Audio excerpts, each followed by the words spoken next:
is not here these days. ہم بہت بار آپ کو بتا چکے ہیں. But Zohaib is, how are you Zohaib? نیند آ رہی ہے لیکن دیکھیں کیسے ہنستے ہوئے میں نے. دیکھیں بڑا مشکل ہوتا ہے, یہ لوگ سمجھتے ہیں جی صبح آئے ہیں آرام سے شو کر کے چلے گئے ہیں, لیکن یہ جو روٹین ہوتی ہے which we have been doing for years, ابھی ہمارے دوست ہیں زہیب اور ہمیں ہمیشہ جوائن کرتے ہیں, he always helps us out, لیکن اور جیسے ہی میں نے آ کے کہا میک اپ روم میں, میں نے کہا کہ مجھے نیند آ رہی ہے, اور میں ابھی I was about to say that. ہمیں تو آ ہی رہی, ہمیں تو ہو ہی رہا ہوتا ہے, لیکن it's a tough thing to be up so early in the morning.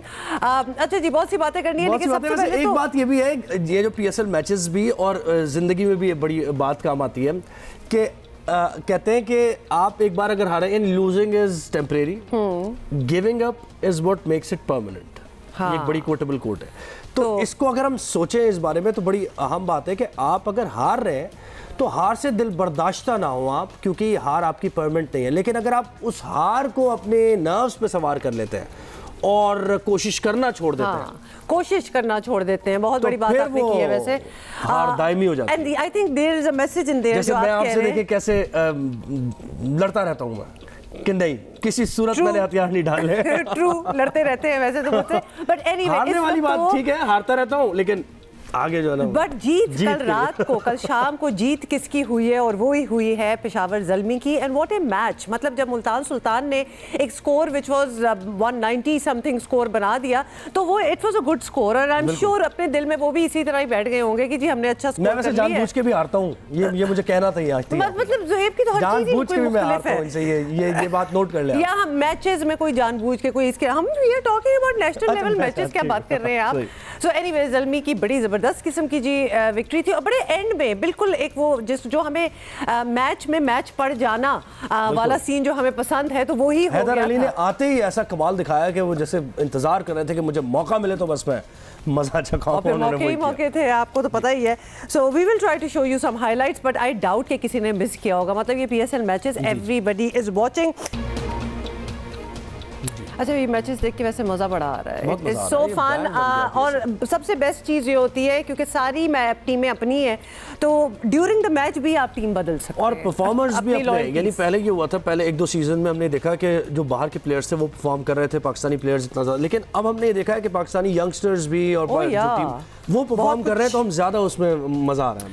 اچھا جی ایک خبر, let us begin with this, کیونکہ بڑی خوشی کی بات ہے اور یہ بڑی محنت لگی ہے اس بل کو اپروو کرانے میں, اس بل کو پاس ہونے میں, اور کل ہم نے اس کے بارے میں بات بھی کی تھی, بڑی تفصیلی بات کی تھی.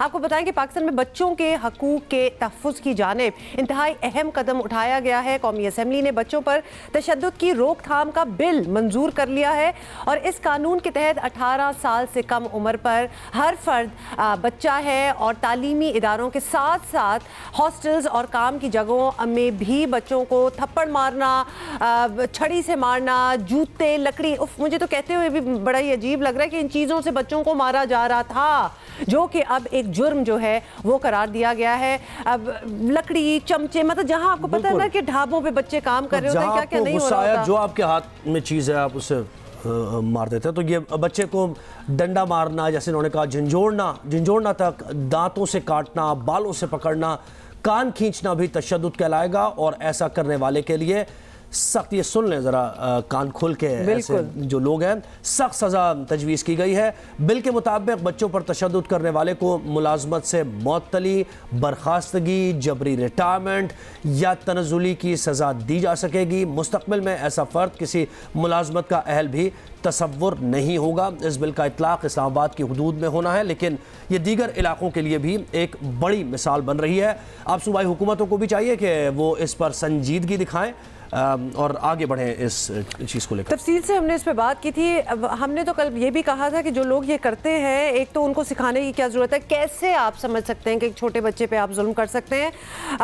مہناز صاحبہ بھی ہمارے ساتھ تھیں, ہم نے بڑی تفصیلی اس پہ بات کی تھی. بلیک لسٹ کر دینا چاہیے ان لوگوں کو جو کہ بچوں پہ تشدد کرتے ہیں, بے شک وہ کوئی ٹیچرز ہوں, گھر میں جنہوں نے ملازم رکھے ہوتے ہیں, تو بچے کو ملازم آپ کیوں رکھ رہے ہیں, اس کا بھی ایک بل ہے ویسے تو, لیکن یہ جو طبقہ ہوتا ہے نا, یہ جو لوگ ہوتے ہیں, ان پہ بہت ظلم کیا جاتا ہے, اور آلموسٹ جیسے کہ آپ ان کو رول کر رہے ہیں, حکمرانی ہے آپ کی ان چھوٹے چھوٹے بے زبان بچوں پہ. I'm so happy about this. جیسے غلام ہے آپ کے, تو بالکل سلیوری ہو گئی نا یہ تو, بالکل اسی طریقے سے. تو very happy about this bill. Punishments رکھی گئی اور اس پر عمل درآمد بھی اب ہم ہوتا دیکھیں گے. ہماری امید یہی ہے کہ اگر ایک دو لوگوں کو ایگزامپلیفائی کیا جائے گا تو پھر ذرا ایسی چیزوں میں آئی ول سجیسٹ کہ آپ کی سٹیزن جرنلزم ضرور آنی چاہیے. اگر آپ دیکھیں بھی نا کہ اس قسم کی کوئی دکان آپ نے دیکھ لی ہے کہ جہاں یہ ہو رہا ہے, اسکول کا کوئی قصہ آپ کے کان میں آ گیا, کوئی چیز آپ نے سے دیکھی ہے, رپورٹ کریں, because now there is a bill to protect these children. تو ڈیفینیٹلی آئی تھنک پوری کمیونٹیز جو ہیں ان کو آنا پڑے گا ساتھ. اچھا جی, یہ تو we just wanted to start with it because ہمیں بڑی خوشی ہو رہی تھی پرسنلی. اب وہ الیکشن کمیشن والا وہ کچھ بات کرتے ہیں. وزیر اعظم کی ہدایت بھی ہے, مسلم لیگ نون کا مطالبہ بھی ہے. بظاہر ڈسکا انتخابات مسائل کا حل پورے حلقے یا کچھ پولنگ اسٹیشنز پر ری پولنگ کی جانب بھی جا رہا ہے. اس طرح دھاندلی کی شکایت دب جائے گی, یہ ایک سوال ہے. مشکل ایسا نظر آتا ہے. ڈسکا ضمنی انتخاب کی رات پیدا ہونے والا جو تنازع تھا الیکشن کمیشن کے 5 رکنی تحقیقاتی کمیشن کے زیر سماعت ہے. کل ریٹرننگ آفیسر نے سماعت کے دوران کمیشن کو واقعے کی تفصیلات سے آگاہ کیا, جس میں ایسی بہت سی چیزوں کی واضح نشاندہی ہے جنہیں دھاندلی نہیں تو کم از کم اس کو بے قاعدگی تو ضرور مانا جائے گا. بالکل, لیکن آپ کو یہ بھی بتا دیں کہ لیکن ڈسکا الیکشن کے اہم فریقین پی ٹی آئی اور مسلم لیگ نون اپنے طور پر ایک دھاندلی الزامات کا حل تلاش کر چکے ہیں. پی ٹی آئی وزیر اعظم عمران خان کی ہدایت کے بعد 360 یعنی 360 پولنگ سٹیشنز میں سے صرف 23 متنازع حلقوں میں ری پولنگ پر آمادہ ہے. کیا کہا سن لیں. پرائم منسٹر عمران خان نے چیلنج قبول کیا ہے, دوبارہ الیکشن ہو ان کو وہی ہزیمت اٹھانی پڑے گی. شروع میں ڈیمانڈ کیا تھا کہ 23 حلقوں میں, ہم نے کہا بالکل قبول ہے. آج جو ہے تو اب یہ کہتے ہیں کہ جی پورے کا ہے, تو یہ موقع بدلتے رہتے ہیں, تو ہماری تو پوزیشن بڑی کلیئر ہے. جی تو شبلی فراز نے کیا کہا آپ نے دیکھا. جبکہ مسلم لیگ نون کے نزدیک معاملے کا حل سیدھا سادہ ہے, اور وہ حل یہ ہے کہ NA-75 کا ضمنی انتخاب دھاندلی زدہ ہے مکمل طور پر, وہ یہ کہتے ہیں, اور اس کا ازالہ ہوگا پورے حلقے میں ری الیکشن کے ذریعے ہی. کیا کہا مریم اورنگزیب نے, دیکھیے. عمران صاحب کہتے ہیں میں نے کینڈیڈیٹ کو درخواست دینے کو کہا ہے 20 میں ری پولنگ کرا لیں. کیوں؟ ماما جی کا ویڑا ہے. کیوں کرا لیں 20 پہ, باقی آپ 340 پہ فائرنگ کریں اور ری پولنگ ہو جائے 20 کا. آئندہ آنے والے الیکشنز کے لیے پریسیڈنٹ سیٹ ہوگی الیکشن کمیشن کے اس فیصلے کے ساتھ. یعنی ایک بات انہوں نے ماما جی کا بیڑا ہے. آئی وانٹ ٹو نو کہ اس کے آگے جواب کہ آپ آرام سے کہتے ہیں, لیکن جس انداز میں انہوں نے کہی ہے نا, تو آپ یہ سمجھ سکتے ہیں کہ نون لیگ کا موقف how serious they feel about it, کہ کیا ہو رہا ہے. We get it. اچھا جی, اب بظاہر تو الیکشن کمیشن کے سامنے راستہ صاف ہے اور محسوس یہی ہو رہا ہے کہ معاملہ پورے حلقے یا کچھ پولنگ سٹیشنز میں ری پولنگ پر نپٹا دیا جائے گا. لیکن کیا ساتھ ہی دھاندلی کا ایشو بھی دب جائے گا, یہ بہت بڑا سوال ہے. الیکشن کمیشن کا ارادہ ایسا نہیں لگتا, بیکاز آبویسلی وہ ایک اور لیول آف انویسٹیگیشن ہے جو کہ ہونی چاہیے. اس پر کچھ بات کرتے ہیں. ہمارے ساتھ موجود ہیں سابق سیکرٹری الیکشن کمیشن کنور دلشاد صاحب. بہت شکریہ آپ نے وقت دیا ہمیں. کہیے گا ڈسکا الیکشن میں جو کچھ ہوا, اور خاص طور پر الیکشن کمیشن آف پاکستان نے خود اس پر جو ایکشن لیا ہے, اس کی مثال پہلے نظر نہیں آتی ہے. سماعت کے پہلے ہی دن RO کی رپورٹ میں یہ سامنے آیا کہ کچھ نہ کچھ مسائل ضرور تھے. اب یہ کتنا سنگین معاملہ ہے آپ سے جاننا چاہیں گے. غائب ہو جانے والے پریزائڈنگ افسران کے خلاف کیا ایکشن ہو سکتا ہے, یہ بھی تھوڑا ہمیں بتائیے. معاملات بڑا سیریس ہے, لیکن بہرحال ریٹرننگ آفیسر کی رپورٹ بھی آ چکی ہے, اور ریٹرننگ آفیسر کی رپورٹ کی روشنی میں الیکشن کمیشن پاکستان نے فیصلہ کرنا ہے. انہوں نے 14 پولنگ اسٹیشنوں پر دوبارہ انتخاب کرانے کی تجویز پیش کی ہے. تو قانونی طور پر ریٹرننگ آفیسر کی جو رپورٹ ہے اس کی بڑی اہمیت ہے, اس میں بڑا وزن ہے, اور الیکشن کمیشن آف پاکستان ہمیشہ ریٹرننگ آفیسران کی رپورٹ کو ہی مد نظر رکھ کر فیصلہ کرتا رہا ہے, ماضی میں بھی اور اب بھی. لیکن جب سیاسی جماعتیں کہہ رہی ہیں کہ تمام حلقوں میں انتخابات کرایا جائے مثلا NA-75 میں, تو یہ درست نہیں ہے, کیونکہ عام طور پر جہاں گڑبڑ ہوئی ہے, رزلٹ میں ٹیمپرنگ ہوئی ہے, اور وہ باقاعدہ جو مجرمانہ طور پر جو بے قاعدگی اور بے ضابطگی نظر آئی ہے, اسی پولنگ اسٹیشنوں پر دوبارہ انتخابات ہمیشہ ماضی میں بھی ہوتے رہے. اچھا کنور صاحب, تحریک انصاف اور مسلم لیگ نون دونوں یہاں ری الیکشن چاہتے ہیں, تو ایسی تو کوئی بات نہیں ہے. بوتھ آف دیم ڈیمانڈ کر رہے ہیں کہ کریں. فرق صرف یہ ہے کہ تحریک انصاف چند پولنگ اسٹیشنز پر اور مسلم لیگ نون پورے حلقے میں. تو آپ کی نظر میں بہتر and more importantly practically doable option کیا ہوگی؟ دیکھا جی, مسلم لیگ کا یا اپوزیشن کا جو مطالبہ آ رہا ہے وہ الیکشن کمیشن کے سامنے پیش کر دیا ہے, اور ان کے ایڈوکیٹ رضا سلیمان اکرم نے بھی اپنے دلائل دیے ہیں، اور اسی طرح سے جو دیگر جو امیدوار ہیں ان کے بھی وکلاء نے اپنے جوابات داخل کروائے ہیں اور اپنا موقف پیش کیا ہے۔ تو الیکشن کمیشن پاکستان ظاہر ان سب کے دلائل سننے کے بعد گراؤنڈ ریئلٹی کو دیکھتے ہوئے اور تمام پولنگ اسٹیشنوں پہ جہاں بے قاعدگی بے ضابطگی ہوئی ہے ان کی تمام رپورٹوں کا جائزہ لینے کے بعد وہ فیصلہ کریں گے کہ آیا NA-75 کے پورے کانسٹیٹوئنسی میں پورے حلقے میں انتخاب کروائیں یا مخصوص جگہوں پر جہاں گڑبڑ ہوئی ہے وہاں وہ دوبارہ انتخاب کروائیں۔ لیکن بہرحال الیکشن کمیشن نے بڑا اہم فیصلہ کرنا ہے اور پوری قوم کی نظر لگی ہوئی ہے۔ سپریم کورٹ آف پاکستان بھی الیکشن کمیشن پاکستان کے اس کنڈکٹ کو دیکھ رہی ہو گئی کہ جب ایک اتنا بڑا اہم واقعہ پیش آ گیا ہے تو الیکشن کمیشن اپنی وزڈم، اپنی دانش اور اب اس کے بعد آئین اور قانون کی روشنی میں کیا فیصلہ کرتا ہے۔ بجا فرمایا آپ نے کہ الیکشن کمیشن تمام تر معاملات دیکھے گا، تحفظات کو دیکھے گا، گراؤنڈ ریئلٹی کو دیکھے گا، اس کے بعد فیصلہ کرے گا۔ اچھا، یہاں الیکشن تو ہونا ہی ہے، کچھ حلقوں میں ہو یا پھر پورا الیکشن ہو، لیکن کسی طرح MNA کا فیصلہ تو ہونا، کیونکہ سینٹ الیکشن بھی آ رہے ہیں۔ لیکن الیکشن والے دن اور رات کو جو کچھ ہوا وہ سب تو صرف ری الیکشن کرانے میں سے نہیں دب جانا چاہیے نا۔ اگر ضمنی انتخاب ہونا ہے اور اس طریقے سے ہونا ہے تو پھر آگے جو انتخابات ہونے جا رہے ہیں ان کے نتائج کون مانے گا؟ یہ بھی ایک بڑی بات ہے۔ کیا کوئی اتفاق کرے گا اگر اسی طریقے سے مزید بھی الیکشن ہوئے آنے والے وقتوں میں؟ ہاں بھی قانونی طور پر، آئینی طور پر تو بڑے اختیارات دیے ہوئے ہیں، یہاں تک کہ پریزائڈنگ آفیسر کے پاس اتنے اختیارات ہیں، وہ دفعہ 30 کا مجسٹریٹ کے اختیارات ہیں اس کے پاس، وہ استعمال نہیں کرتا۔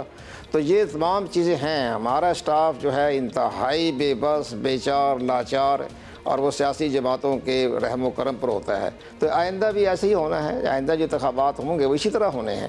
اسی طرح کہ پریزائڈنگ آفیسر بھی ہائی چیک ہو جائیں گے، پولنگ اسٹیشن پہ پر بھی قبضہ ہو جائے گا اور رپورٹیں بھی آئیں گی، چند حلقوں میں دوبارہ انتخاب بھی ہو جائے گا۔ لیکن جو بااثر اشرافیہ ہے وہ کسی پارٹی سے بھی ہو، دونوں پارٹیاں برابر ہیں اس میں، جو انتخابات میں حصہ لیتے ہیں، تو انہوں نے اسی طرح کی کارروائی کریں گے۔ جب تک آپ عبرت کا نشانہ نہیں بنائیں گے تو اس وقت تک یہ الیکشن جو ہے پاکستان میں کسی حلقے میں بھی شفاف انتخابات ہونے کا تصور ناممکن ہے۔ بہت بہت شکریہ ہم سے بات کرنے کا۔ اور نہیں، لیکن یہ جو بات انہوں نے کی ہے، یعنی سابق سیکرٹری یہ الیکشن کمیشن ہے اور آپ دیکھیں یہ کہہ رہے ہیں کہ ایسا ہی ہونے جا رہا ہے، اور اسی لیے یہ کوئی خوشی سے نہیں بتا رہے تھے کہ جی یہی نظام ہے، یہ آلموسٹ یہ فرسٹریشن کے لیول پہ بتا رہے تھے اور سبھی انہوں نے کہا کہ کوئی اس میں ایکسیپشن نہیں ہے، سبھی کتنی بار آئی ایم شیور آنیسٹلی جو صحیح لوگ کام کرتے ہیں اور جن کے ہم اوپینینز وغیرہ بھی لے رہے ہیں ان کا تجزیہ ہے ہمارے لیے، جس طرح یہ ہمارے ساتھ ہے قمر دلشاد صاحب، یہ بھی بیچارے تھک چکے ہیں سارے، بیکاز دے آلسو نو کہ the systems are not changing despite their efforts۔ ہر چیز، یعنی اگر پولیس کو دیکھیں وہ پولیٹیسائز ہے، سیاسی بھرتیاں ہیں، پھر الیکشن، انہوں نے یہ بھی کہا ہے کہ ہمارا عملہ بالکل بے بس دکھا، اختیارات ہونے کے باوجود عملہ بے بس ہے۔ تو کس کے آگے بے بس ہے؟ یہ کیا چل رہا ہے معاملہ؟ کیسا نظام ہے کہ اس میں سب بے بس دکھائی دیتے ہیں اور کہنے کو ہم یہ کہتے ہیں کہ اختیارات کی بات ہے، نچلی سطح پہ جانے چاہیے اختیارات، جمہوریت، اور کوئی وعدہ آنیسٹلی کوئی وعدہ جمہوری نہیں کر روایات سکتا۔ لانے کی ضرورت ہے۔ یہ میرا سوال پہلے بھی یہ تھا، ہمارے ساتھ تھے فاضل حسین صاحب، ان سے یہی کہ ٹھیک ہے سارے معاملات حل ہو جائیں گے، قانون سازی ہو جائے گی، لیکن جب تک جمہوری جماعتوں کے اندر جمہوری روایات جو ہے وہ لے کر نہیں آئیں گے، نافذ نہیں کریں گے، تو کیسے بدلے گا یہ نظام؟ یہ سوال ہی پیدا نہیں ہوتا۔ ڈونٹ ویٹ فار اٹ، وہ بھی نہیں ہونے والا۔ کل بھی ہم نے بات کی تھی اور یہ بتایا تھا کہ مزید تفصیل سے آج کے شو میں بات ہوگی، اسکالرشپ کی بات، اور بڑی اہم ہے کیونکہ بہت سے بچے ایسے رہ جاتے ہیں جن کے پاس پیسے نہیں ہوتے ان کے ماں باپ کے پاس اور آگے تعلیم حاصل نہیں کر پاتے۔ تو بڑا اچھا انیشیٹو لیا ہے وزیر اعلیٰ عثمان بزدار کی ہدایت پر رحمت للعالمین اسکالرشپ پروگرام کا افتتاح کر دیا گیا ہے، جس کے تحت ہر سال پنجاب بھر کے 14,000 سے زائد طلباء و طالبات کو کالج اور گریجویشن کے لیے اسکالرشپ فراہم کی جائیں گی۔ اس پروجیکٹ کے لیے پنجاب حکومت کی جانب سے 41 کروڑ 70 لاکھ روپے مختص کیے گئے ہیں، جس کو اگلے بجٹ میں بتدریج بڑھایا جائے گا اور 1 ارب تک اس کو بڑھا دیا جائے گا۔ رحمت للعالمین اسکالرشپ پروگرام کا افتتاح وزیر اعلیٰ عثمان بزدار نے کیا اور انہوں نے کیا کہا افتتاح کرتے ہوئے، وہ ذرا سنیے۔ پاکستان تحریک انصاف کی حکومت پنجاب کے ہر ضلع میں یونیورسٹی قائم کرنے کے لیے پرعزم بھی ہے اور اس پر عمل پیرا بھی، اور اب اس سلسلے کو آگے بڑھاتے ہوئے طلبہ کے لیے رحمت للعالمین اسکالرشپ کا جامع پروگرام شروع کرنے کا فیصلہ کیا گیا ہے۔ جی تو رحمتُ للعالمین اسکالرشپ 50% میرٹ پر اور 50% ضرورت مند طلباء کو دی جائیں گی، جس کے لیے طلباء و طالبات موبائل ایپ کے ذریعے اپلائی کر سکیں گے۔ تو یہ سنا بھی ہوگا جن تک یہ خبر پہنچی ہے کہ موبائل ایپ ہے جس کے ذریعے آپ اس پہ اپلائی کر سکتے ہیں۔ ہمارے ساتھ موجود ہیں وزیر اعلیٰ پنجاب کی معاون خصوصی فردوس عاشق اعوان صاحبہ، ان سے مزید اس کی کچھ ڈیٹیلز دیتے ہیں۔ بہت شکریہ آپ نے ہمیں وقت دیا فردوس صاحبہ۔ سب سے پہلے تو آپ سے یہ جاننا چاہیں گے کہ یہ رحمتُ للعالمین اسکالرشپ پروگرام کیا ہے، اس کے پیچھے سوچ بتائیے۔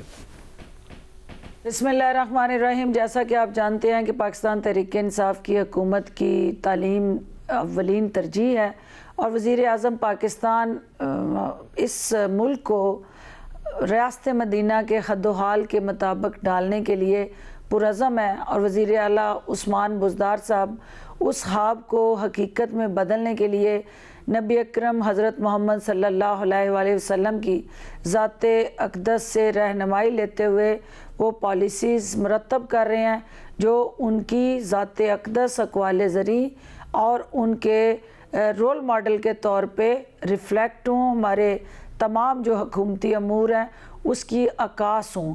لہٰذا رحمتُ للعالمین اسکالرشپ جو ہے وہ اسی سلسلے کی ایک کڑی ہے۔ ہماری پنجاب بھر میں جو 30 یونیورسٹیز ہیں اس سے ہم ان اسکالرشپس کا آغاز کرنے جا رہے ہیں۔ پنجاب بھر کے اندر 14,891 طلباء طالبات جو ہیں وہ اس پروگرام کے تحت مستفید ہو رہے ہیں۔ اچھا ڈاکٹر صاحب یہ بھی بتائیے گا کہ جیسے کہ بتایا گیا ہے کہ یہ اسکالرشپ میرٹ پر بھی دی جائے گی اور مستحق ڈیزرونگ اسٹوڈنٹس کو بھی، تو ان تمام کا انتخاب کیسے ہوگا؟ سیاسی وابستگی سے بالاتر ہو کر بڑا شفاف نظام بنانا پڑے گا آپ لوگوں کو۔ جیسا کہ آپ کو پتہ ہے کہ پاکستان تحریک انصاف جو ہے وہ میرٹ پہ یقین رکھتی ہے، اور اس پروگرام کی شفافیت کو انشور کرنے کے لیے پنجاب انفارمیشن ٹیکنالوجی بورڈ کے پلیٹ فارم سے ایک پورٹل بنایا گیا ہے، اور اس پورٹل کے ساتھ جو ہے وہ ایک ایپ ترتیب دی گئی ہے۔ اس ایپ کو ڈاؤن لوڈ کر کے ہمارے وہ طلباء طالبات جو اس پروگرام سے مستفید ہونا چاہتے ہیں وہ اپنے آپ کو رجسٹر کر سکتے ہیں۔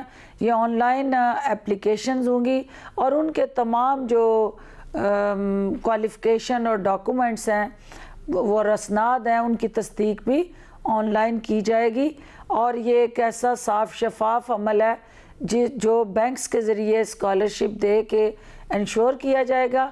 اور اس میں اہم چیز یہ ہے کہ جو ہمارے درجہ 1 سے لے کے 4 تک کے مستحق نادار ملازمین کے وہ بچے ہیں ان کو بھی ہم ایک کوٹا مختص کر کے اس پروگرام کے اندر حصے دار بنانے جا رہے ہیں۔ جی فردوس صاحبہ، اس طرز کی اسکالرشپ کی یقیناً بہت ضرورت ہے، لیکن اس کے ساتھ ساتھ تعلیمی معیار کو بہتر بنانا بھی حکومت کی ترجیح ہونی چاہیے۔ اس سلسلے میں کیا کر رہے ہیں آپ؟ ہاں، ہم نے 9 یونیورسٹیاں، درجنوں کالج اور سینکڑوں اسکول نے بنائے ہیں۔ وہاں پہلے سے موجود جو یونیورسٹیز، کالجز اور اسکولز ہیں ان کو اپ گریڈ کرنے جا رہے ہیں۔ آئی ٹی کا شعبہ جو ہے وہ ہماری ترجیح ہے، اور آئی ٹی کی ایجوکیشن پہ فوکس ہوتے ہوئے ہم یہ چاہتے ہیں کہ ہمارے اسکولز کے اندر انفارمیشن ٹیکنالوجی سے بچے روشناس ہوں، اور کمپیوٹر لیبز اور لیٹسٹ ٹیکنالوجی سے اپنے بچوں کو روشناس کرانے کے لیے ہر عملی اقدام اٹھا رہے ہیں، اور ڈیجیٹل پنجاب جو خواب ہے ہمارا اس کو انشاءاللہ ہم حقیقت میں بدلنے جا رہے ہیں۔ اچھا ڈاکٹر صاحبہ، ایک اور چیز آپ کی موجودگی کا فائدہ اٹھاتے ہوئے حکومت پنجاب کی جانب سے ایک وضاحت بھی درکار تھی، تو آپ سے ہی پوچھ لیتے ہیں۔ وہ ہے ڈاکٹر یاسمین راشد کی بیٹی کی کنگ ایڈورڈ کالج میں تقرری کا معاملہ۔ تو کیا صوبائی حکومت مطمئن ہے کہ سب کام جو ہے اس معاملے میں وہ میرٹ کے مطابق ہوا ہے؟ کچھ تحقیقات کی جائیں گی یا پھر وہ معاملہ پورا سیٹل ہو گیا ہے؟ دیکھیں، یہ ایک بے بنیاد پروپیگنڈا چل رہا ہے ڈاکٹر یاسمین راشد کی بیٹی کے حوالے سے۔ کسی کے کوالیفائڈ بچہ ہونا، اس کے والد یا والدہ کا کسی اعلیٰ عہدے پہ ہونا یہ جرم نہیں ہے۔ ڈاکٹر عائشہ جو ہیں ایک کوالیفائڈ بیرون ملک سے تعلیم یافتہ ہماری پاکستان کی بیٹی ہیں، اور وہ اس ملک کے لیے کام کرنا چاہتی ہیں. پاکستان میں اس سے پہلے وہ اسسٹنٹ پروفیسر کے عہدے پہ کام کرتی رہی ہیں اور اب بھی ان کی تعیناتی جو ہے وہ میرٹ پہ کی گئی ہے. ان کی تعیناتی کے وقت یہ نہیں دیکھا گیا کہ ان کی والدہ منسٹر ہیں یا اس حکومت کا حصہ ہیں یا نہیں ہے. وہ یکساں میرٹ کو انشور کیا گیا اور میرٹ کا بول بالا کرنا ہی ہماری ترجیح اور ذمہ داری ہے. بہت شکریہ معاون ڈاکٹر خصوصی برائے اطلاعات فردوس امان. اچھا یہ بائی دا وے آپ نے یہ ہم نے آپ سے پوچھا کیونکہ اس کے بارے میں بہت بات ہو رہی تھی and we wanted some clarification جو آپ کی طرف سے آ بھی گئی.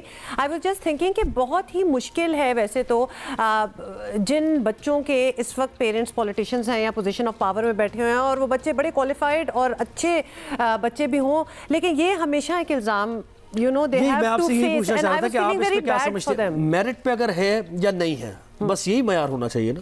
مطلب ساروں کا یہی معیار ہے تو پھر یہی ہونا چاہیے. اگر وہ کسی منسٹر کا بیٹا ہے یا بیٹی ہے اور وہ کوالیفائی کرتا ہے کسی چیز کے لیے تو obviously جاب تو انہوں نے بھی کر رہی ہے, انہوں نے اپنا کریئر چلا 100%. اس لیے بہت ہی افسوس بھی ہو جاتا ہے, بڑا مشکل سچویشن میں بھی ایسے ینگ لوگ جو ہیں وہ آ جاتے ہیں جہاں they have to prove the fact کہ بھئی I am qualified for this thing. It is not because میرا باپ یہ ہے یا میری ماں یہ ہے, it is not because of that. So we feel for them as well.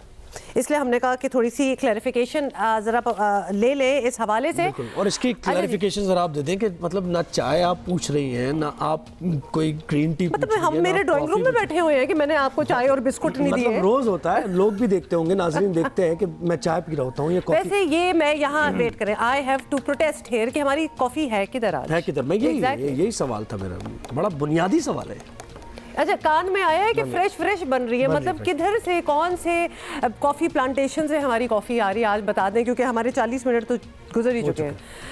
اچھا ایک اور بات کر لیتے ہیں کیونکہ ایسے موسم میں اگر کافی مل جائے نا تو بہت ہی اچھا لگتا ہے. اور ہم ذرا موسم کتنا اچھا ہو گیا, موسم کی ہم نے بات آج کی نہیں. سڈنلی کل رات بڑا اچھا موسم تھا, ٹھنڈی ٹھنڈی ہوا چل رہی تھی اور بہت ہی. اچھا بائی دا وے ہم نے اس لیے بات نہیں کی کیونکہ جب ہم بات کرتے ہیں نا تو موسم جنکس ہو جاتا ہے, تو لہٰذا موسم تم اچھے رہو, اچھے اور بڑے خاموشی سے کہہ دیں کہ اچھے رہو. یہ ایسے ہی ہے بالکل کہ کسی کرکٹر کی تعریف کی کامنٹیٹر نے اور اگلی بال پہ وہ بولڈ ہو گیا. ہوتا ہے اکثر ایسا, ہوتا ہے بالکل ہوتا ہے. اچھا anyway we have to talk about something else. آپ کو بتائیں کہ محمد علی ستپارہ کو خراج تحسین دینے کے لیے گلگت بلتستان حکومت نے کو پیمائی کا ٹریننگ سینٹر بنانے کا اعلان کر دیا ہے, which I think is an excellent idea.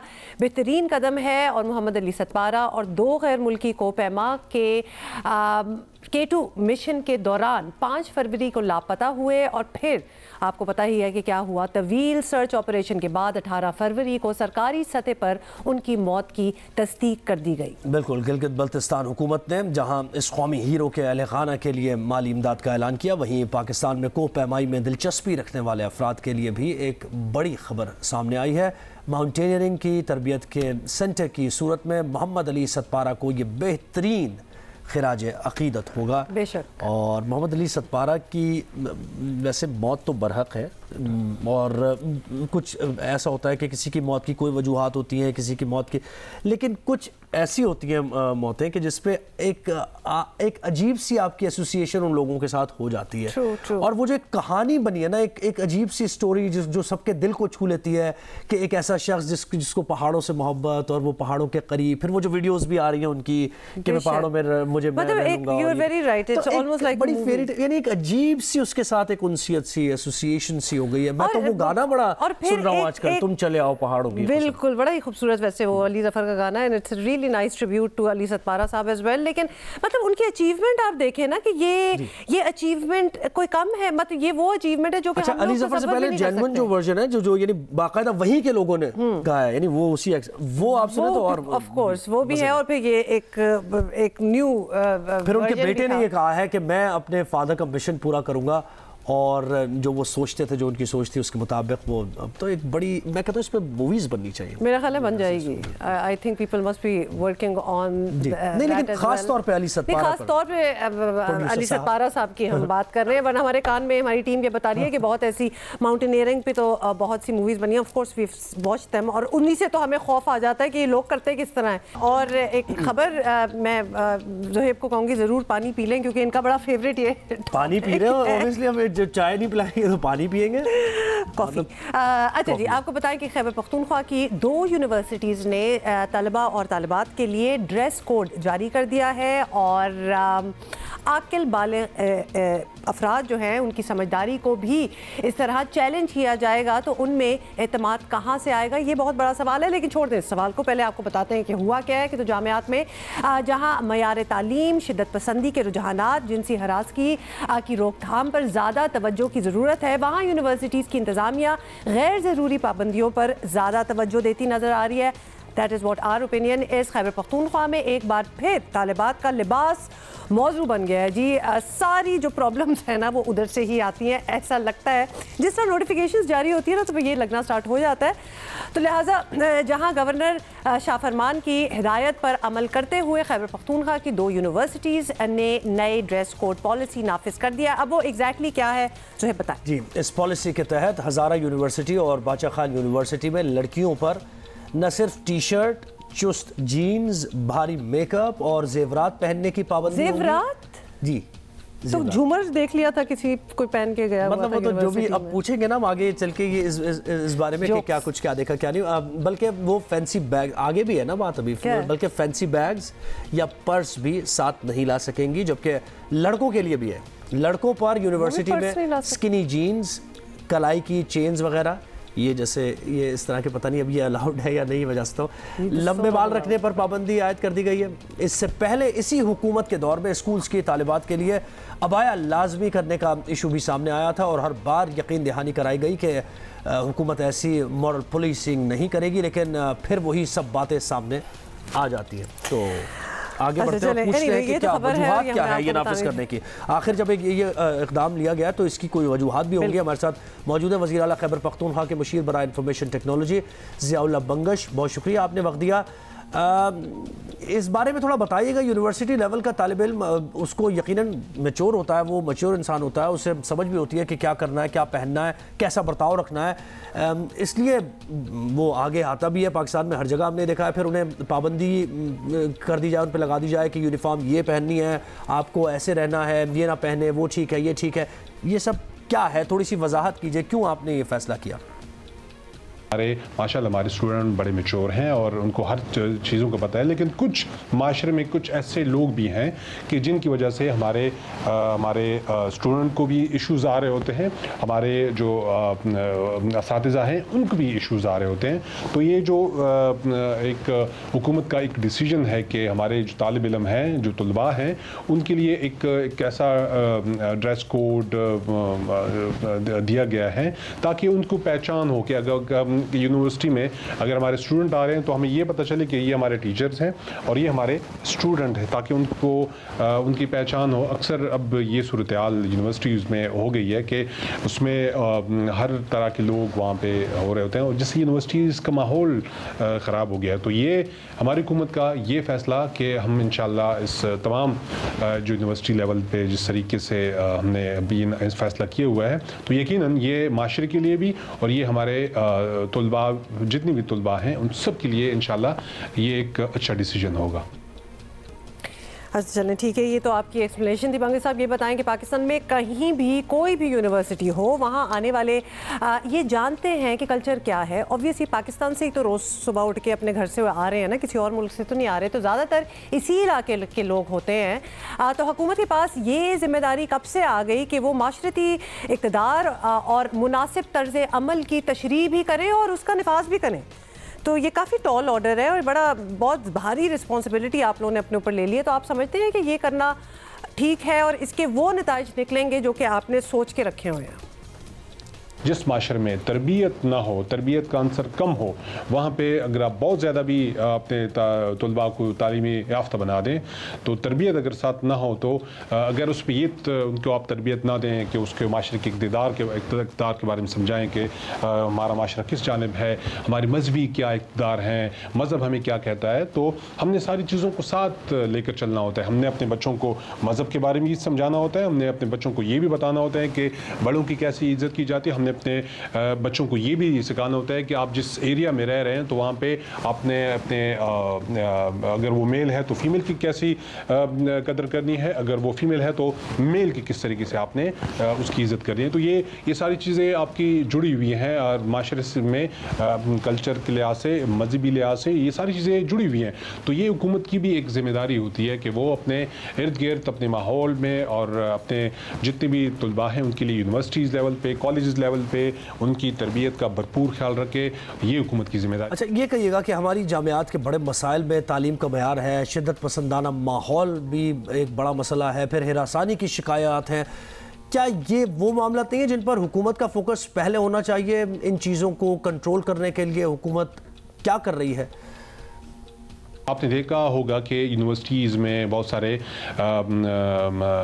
ایسے واقعات ہو جاتے ہیں جس پہ فیمیل طلباء کو ہراساں کیا جاتا ہے, یہ بھی ایک فیکٹر ہے. اس طریقے سے اور بہت سارے معاملات ہوتے ہیں جس کی بنیاد پہ یہ سارے فیصلے ہوتے ہیں. تو دیکھیں کہ اگر ہم اس طرح کی ڈیسیجن لے رہے ہیں تو اس کے پیچھے بہت سارے, وہی میں نے کہا کہ بہت ساری چیزیں ہوتی ہیں. اور اس میں آپ نے کہا کہ تعلیم پر بھی توجہ دینی ہوتی ہے. تو ہاں جی بالکل, میں نے جیسے پہلے کہا کہ ہم تعلیم کے ساتھ ساتھ تربیت پر بھی اب فوکس کر رہے ہیں. اس طرح جامعات کے اور بہت سارے ایشوز ہوتے ہیں, اس پر بھی حکومت کے فوکس ہوتا ہے. تو ہر ایک چیز کو دیکھنا. چلے ٹھیک ہے, آپ نے اپنی ایکسپلینیشن دے دی. ضیاء اللہ بنگے صاحب ہم سے بات کر رہے تھے اور everybody can have various different opinions about it, لیکن جس علاقے کی یونیورسٹی ہو اس علاقے میں اوپر سے اچیچا بتانے کی کیا ضرورت ہے کہ آپ کی جو کلچر ہے ارد گرد یا جہاں سے آپ آتے ہیں, آپ اس شہر سے نہیں, آپ اس شہر سے ہیں, تو آپ کو یہ نہیں کرنا چاہیے, آپ کو یہ کرنا چاہیے. کس کو نہیں پتا ہوگا؟ They have grown up there, they live there. ان کے ماں باپ, ان کے رشتہ دار, ان کے آباء و اجداد سارے وہیں سے تو آئے ہیں, تو ان کو پتہ ہے. اوپر سے ان کو بتانے کی کیا ضرورت ہے؟ اینڈ اگین یہ بچے ہی آ کے پھر اگر کہہ دیں کہ دیر آر 100 ادر ایشوز جن پہ پہلے بات کی جائے, رادر دین لڑکوں کے جی بال چھوٹے کیے جا رہے ہوں یا لڑکیوں کی جولری اتاری جا رہی ہو, unnecessary چیزیں لگ رہی ہیں. but that is just my opinion. so let's see. ویسے میں یہ کہہ رہا تھا کہ اسٹوڈنٹس کا بھی اگر ہم ان کے سارٹس وغیرہ لے لیتے اور ان سے فیڈ بیک لیتے کہ بھائی یہ جو ہاں تو یہ آگے ضرور ہم بات کریں گے اور ان کا بھی فیڈ بیک آنا چاہیے کہ اگر ready to reverse our opinion as well, اگر واقعی اسٹوڈنٹس بھی یہی چاہتے ہیں. سب سے پہلی بات آپ کو بتائیں کہ تحریک انصاف بلوچستان عوامی پارٹی کے ساتھ تحریک انصاف کی ہی مرکزی قیادت سے تحفظات بھی سامنے آ گئے. وزیر اعظم کے لیے بیٹھے بٹھائے ایک اور مسئلہ جو ہے وہ کھڑا ہو گیا. ویسے وزیر اعظم تو اس وقت سری لنکا میں ہیں. سینٹ انتخابات سے قبل پی ٹی آئی کے لیے مشکلات بڑھتی ہی جا رہی ہیں. پہلے بلوچستان سے سینٹ کا ٹکٹ عبدالقادر کو دینے پر اختلافات پیدا ہوئے. وہ معاملہ حل ہوا تو اپنی ہی جماعت کے صوبائی وزیر اور پرویز خٹک کے بھائی لیاقت خٹک کی مداخلت کے باعث ضمنی الیکشن میں نوشیرہ کی سیٹ سے ہاتھ سے دھونے پڑ گئی. آپ کو پتہ ہے یہ ایشو بھی بہت بڑا بنا تھا.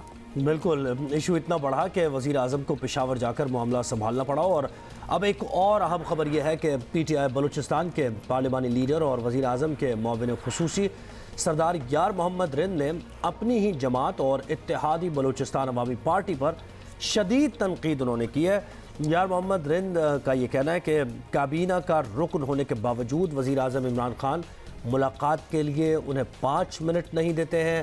انہوں نے یہ بھی شکوہ کیا ہے کہ سینٹ الیکشن میں بلوچستان کے ساتھ ظلم ہو رہا ہے. کیا کہا اور کیا شکایات انہوں نے کی یار محمد رند نے, سنیے. تو وہ لوگ ہیں جو سالوں سال ملاقات تک نہیں ہو سکتی. میرے صوبے میں پرائم منسٹر آتے ہیں, میری ان سے ملاقات نہیں ہو سکتی. میں کابینہ کا حصہ ہونے کے باوجود مجھ سے 5 منٹ بھی ہمارے لیے اسپیئر نہیں کیے جاتے. اور جو بلوچستان کے معاملات ہیں اس میں ہم سے مشاورت نہیں کی جاتی, نہ ہمیں اعتماد میں لیا جاتا ہے. سب سے بڑی جو زیادتی ہوئی ہے وہ یہ ہوئی ہے کہ یہاں پہ جو پارلیمانی کمیٹی بنائی گئی اس میں بلوچستان کی کوئی نمائندگی ہی نہیں ہے. یار محمد رند نے اپنی اتحادی جماعت بلوچستان عوامی پارٹی کے کردار پر بھی کھل کر اپنی رائے کا اظہار کیا. یار محمد رند کے بیان کی ٹائمنگ کو کافی اہم قرار دیا جا رہا ہے. ادھر سندھ میں بھی پی ٹی آئی کے رہنما لیاقت جتوئی سینٹ ٹکٹ کے معاملے پر, اور یہ تو بہت ہی زیادہ انہوں نے بڑا بیان دیا ہے, انکشاف کیا, کھل کر سامنے آئے. وہ انہوں نے کہا کہ پی ٹی آئی قیادت نے سیف اللہ ابڑو کو سینٹ ٹکٹ 35